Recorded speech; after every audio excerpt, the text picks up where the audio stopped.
Jackie Gares, is the filmmaker behind Free CeCe. Thank you very much for joining us. Congratulations with your film. Thank you. Steve. As I sort of explained over there, it's really finding out why you decided to make this film, what the story is behind it, and if you could perhaps first of all just explain in a nutshell a brief synopsis, and then let us know how on earth you came to make it. Well, Free CeCe started as an idea for a segment on a show that I was a showrunner for on public television. Back in the States, you know, public television is a pretty big deal. Those who work in public television are very passionate. A bit like the BBC. Yeah, exactly. And, you know, we kind of believe in public broadcasting, you know. And so I worked for this show, and it was going to be a segment. And it was the story of CeCe McDonald. Oh, so that's how you first, it was actually a piece that happened to be on the show. That was what it was going to be. Right, yeah. But what ended up happening is, well, I got in contact with Laverne Cox, who's an incredible star now. She was her star was rising when we started to work together back in 2011, 2012. I mean, the story happened, CeCe's incident happened in June of 2011. Right. And because of the show, it was called In the Life that I worked on. I found out immediately what had happened. Because this is a factual program you're working on. Yes, it's a factual. It was a news magazine segment for like about half-hour shows. You know, that we did like a series every month. That would be new content, and it ran on public television, and was on the air for like 20 years. So this was going to be like 15-minute segment. You know, a typical just slice. Just a slice of life, LGBT news magazine story, and well, I had heard of CeCe's story, you know, just through the headlines.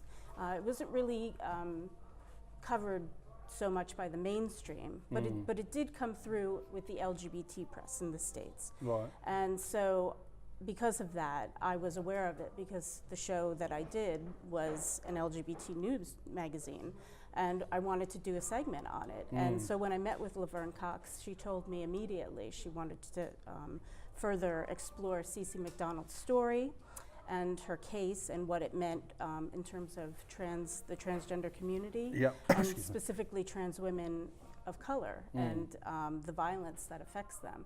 And basically the story was that, you know, we had heard that CeCe McDonald was with a group of her friends just walking to the store, and she was attacked outside of a bar. She wasn't even inside the bar. Completely unprovoked? Yeah, not provoked. I mean, she was just walking down the street, and there were a couple of patrons who were outside the bar and had drinks and were outside and started like shouting racist slurs and then transphobic slurs at her and her genderqueer friends. And basically, CeCe went over and stood up for her friends and said, hey, look, we're transgender, we got the right to walk the streets just like anybody else. And in taking that stand, they got into a verbal confrontation. It escalated with the slurs because they didn't know, but these people that were, that had approached them, you know, they were people that had, you know, domestic abuse charges and some drug charges in their history. Some people in Minneapolis feel that the bar that they were outside is a known white supremacist hangout. Oh dear. So it was just a really escalated situation to begin with, and then it further escalated rather quickly because once CeCe and her friends kind of, you know, stood up for themselves, one of the women in the group that was outside the bar smashed a glass into CeCe's face. Right. And, you know, a little higher could have killed her. And just from there, it turned into a melee. And she tried to get away. And one of the people that was after her, Dean is his name, or was his name, he ran after her. This is CeCe. So this is one of the perpetrators ran after her and wouldn't let her leave the place, you know, where the fight was happening. And she had a pair of scissors in her bag, and she pulled them out to kind of like ward him off, you know. and he just wouldn't. He kind of laughed at her and was trying to pull her down, and she was, feeling like she was going to faint because she had this open gash that was just from like the wound. that was just like bleeding. I mean, the woman had smashed a glass in her face and cut went really deep, like her salivary gland. So she was starting to feel like she was going to lose consciousness, and at that moment, like when he wouldn't let up, she stabbed him, and she didn't realize it, but she had killed him. She had gotten him in the heart through his swastika tattoo. Right. So immediately, what was particularly upsetting about the case for me was just to understand that upon, when the police arrived, CeCe was never treated as a victim. She was seen as a perpetrator. As a criminal, As a criminal. And I mean, the police came, they had their guns drawn, and they said, "Drop your weapon. Where is your weapon?" And she didn't have a weapon. She was holding her face. So, just the idea of how the criminal justice system treated... Because this is like 20 years ago, isn't it? When did it happen? No, it happened in 2011. Oh, sorry, 2011. Yeah, sorry, yeah, I don't know. I got 2011. Yeah, no, it was like 5 years ago. Right, okay. So it was just fascinating to hear on every level the injustices that someone like CeCe McDonald faced. As she navigated her case and tried to talk to the police and then talk to the court. It was she didn't, at first she didn't ask for a lawyer, she just talked to the police. She didn't know the guy had been killed. She was, in her mind, even then she still didn't know. In her mind, she was trying to just defend, tell the police. And she that thought she just wounded him, I guess. Mm-hmm. Right, okay. And so that's what's so fascinating about this case, just to see the levels of injustice that someone like CeCe, a black trans woman, gets treated in the criminal justice system in the States. Yeah. And was it? The whole cusp of this story is quite. It must be quite an emotional, because it's real for one thing. Yeah. And then you're tied into someone's life. Yes. To try and tell the story. Was it sort of quite emotionally affecting? Oh, absolutely. I mean, I started working with Laverne Cox, rather quickly after, while CeCe was incarcerated, to try to develop the segment, because we wanted people to understand what was going on and the emotional human story that was behind the headlines. I mean, first of all, the headlines were misgendering. Right. It was just, it's emotional on many levels because it's a human story, but how trans people are reported in the media, the very way that they're reported on is dehumanizing, and delegitimizing their gender identity. So that's something, that we had to work through and get people to understand rather quickly in the story. And then also, just as we went further and unearthed all of these, the way the system was trying to just railroad her into just taking she was facing a murder plea for 40 years. And then when she didn't, cave into that, and they offered a plea bargain, the first plea bargain was for a jail sentence or a prison sentence that was going to be for 7 years. Right. And she didn't take that either.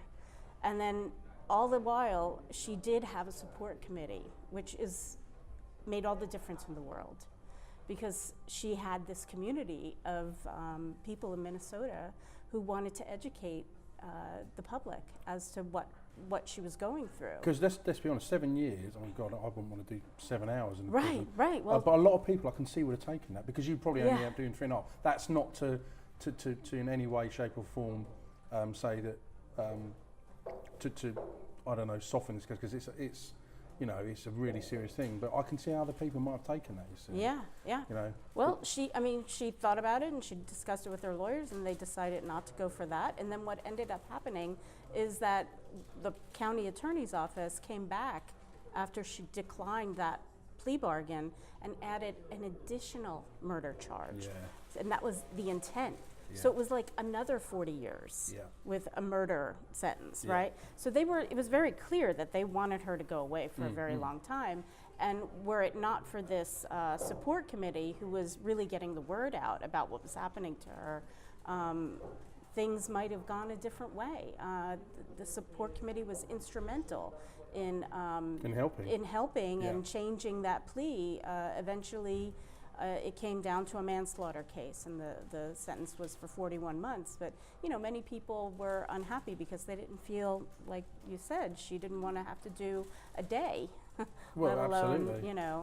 any time. And in your opinion, let's say the whole thing had happened, but let's assume for one moment that it would be a white American who had the scissors, male, had the scissors. What do you think the outcome would have been? Well, I mean, I should say white heterosexual male. Exactly. I mean, you're right. It's like there's a social hierarchy, and cisgender, white, heterosexual male at the top, right? And we've seen a lot of statistics.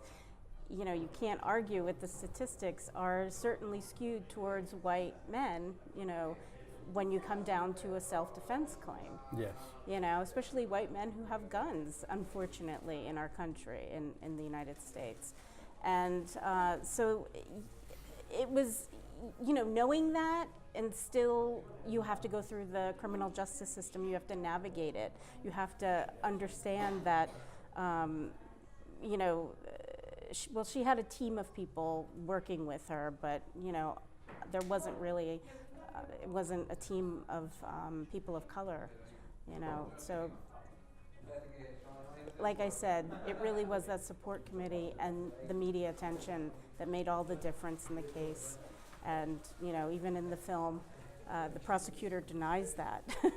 But it's a moment that when people watch this film, there's always an audible laugh when he delivers that line in the film. Yeah. Yes, everywhere it screens. So it's a bit of a silly question. I'm going to ask you. So has it changed your view on the American justice system? Oh, absolutely. Because I haven't got a clue, even with the British justice. Because thank goodness I've never really been involved. Well, I'll tell you where it really changed my mind.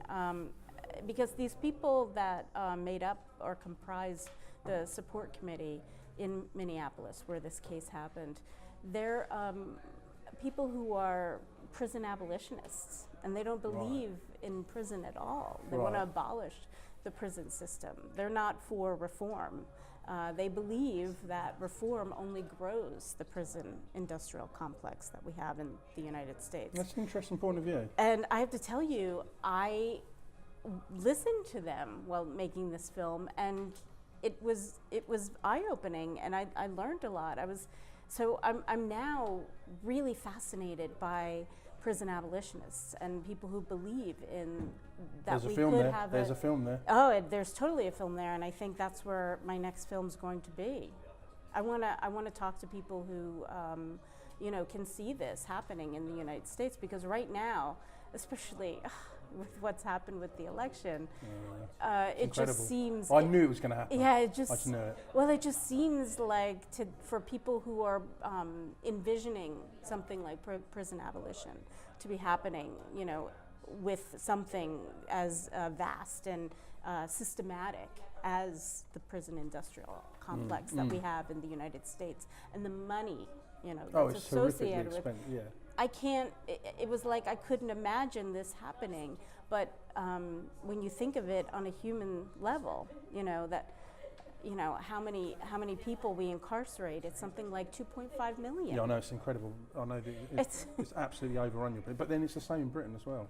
It's a huge problem, and I think, without getting too political, because I have my opinion, and I suppose the man who's going to be in charge is probably the wrong man. That's not going to happen under Trump anytime soon. Yeah, it's not like, we're not going forward, we're going to be rolling back or trying to fight rolling back. Yeah, and to me, it was kind of your Brexit, because the reason I thought he was going to get in, I thought that he would get in because people wanted change and whatever that change was, they were going to vote for him. I did suspect that, and I kind of suspected with Brexit as well. So I wasn't entirely surprised about Trump Well, yeah, because there wasn't a lot of support for Hillary among certainly many young African American voters. I know, and she did a lot. It's interesting. A lot of filmmakers I've spoken to, I've asked them about this. And I said, what do you think would have happened if had Bernie Sanders had the ticket? And they've all said, he would have done it. He would have got in. Yeah, but that's not even. I mean, but you just don't know. I think that there's a lot of people, or there's a younger generation out there who doesn't feel, who did not feel that the two-party system spoke to them. Yeah, absolutely. You know? Yeah, and it's the same in America. Whether it was Bernie or it was going to be Hillary, and so that's why you saw that three-party really being pushed, or and people saying that they're going to do a protest vote. So there was a lot of dissension.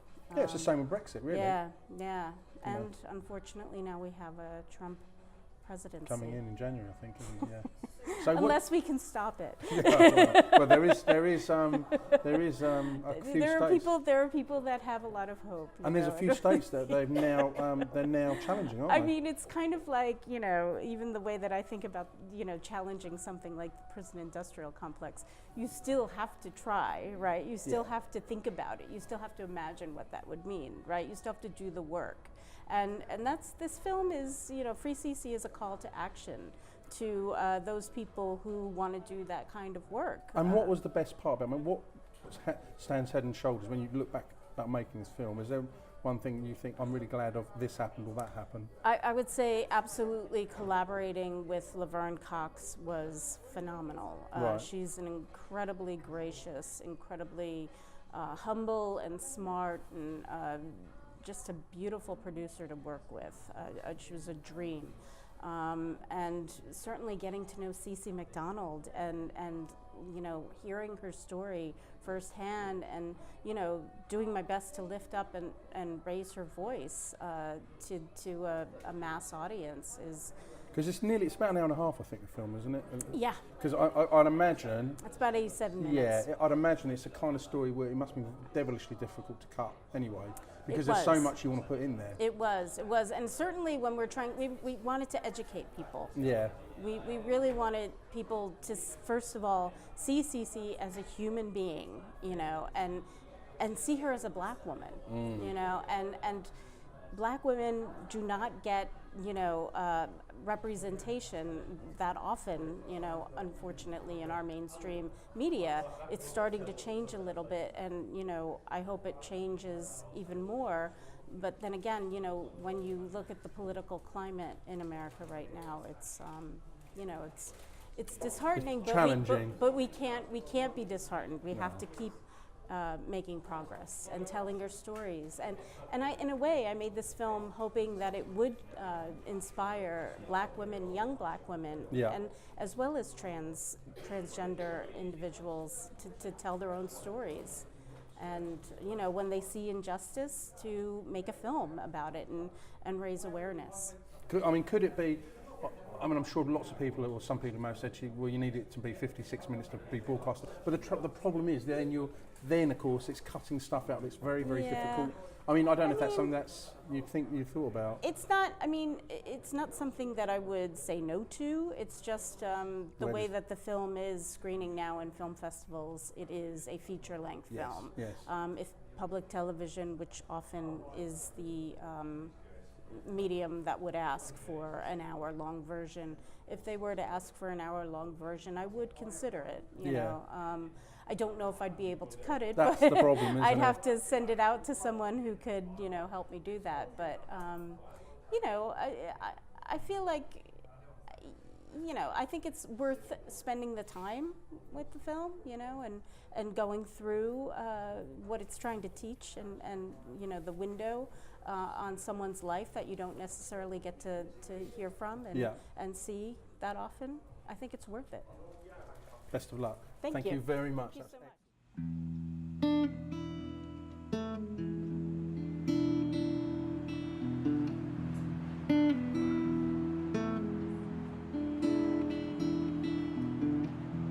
much. We are about to fly to Minneapolis, Minnesota, and tomorrow I get to interview CeCe McDonald.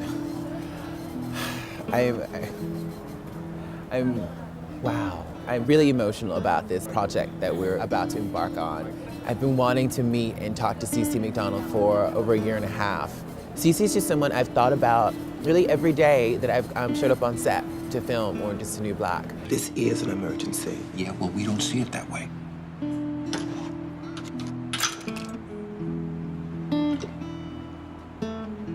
I've thought about CeCe and so many women like her. I'd like to report an emergency. Trans women who are serving in men's prisons all across the country.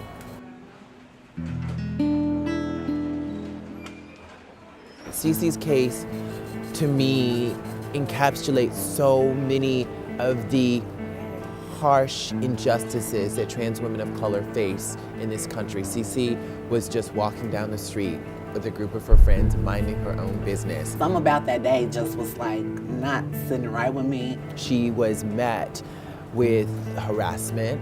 I just started hearing faggots and you niggers and this and that, and I'm like, oh my gosh, please, let's just please go.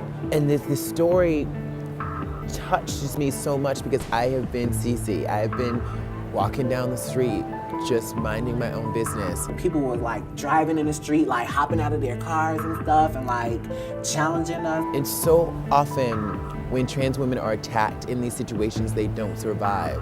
I just feel the blood all over my face, and I look down, I see blood all over my clothes, I see blood all over my hands. I just remember like looking up and seeing Dean and him having this like the most evilest,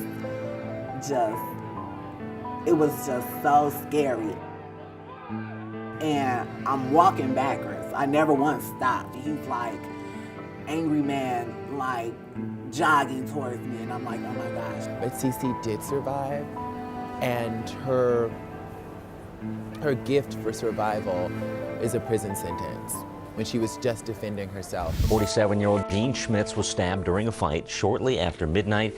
Police say a group of people were fighting in the 2900 block of 27th Avenue South.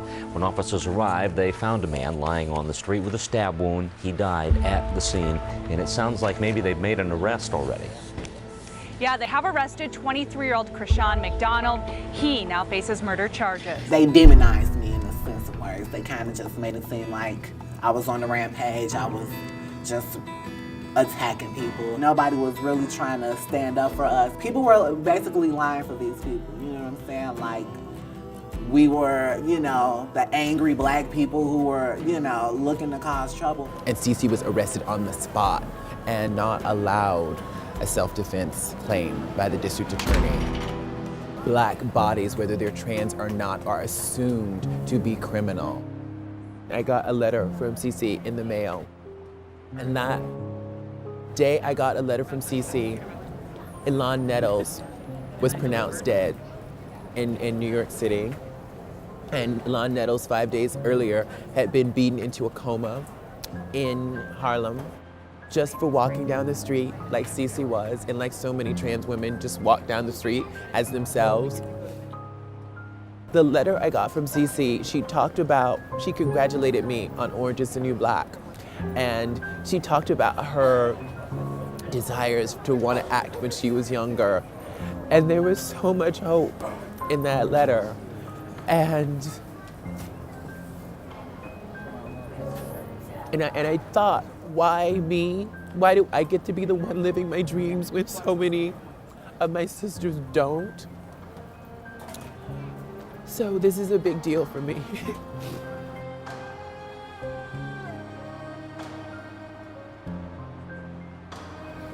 I can't wait to meet CeCe and give her a big hug and hear from her what she wants to say to the world about who she is and about her story. Final boarding call for passenger Gares and passenger Cloud.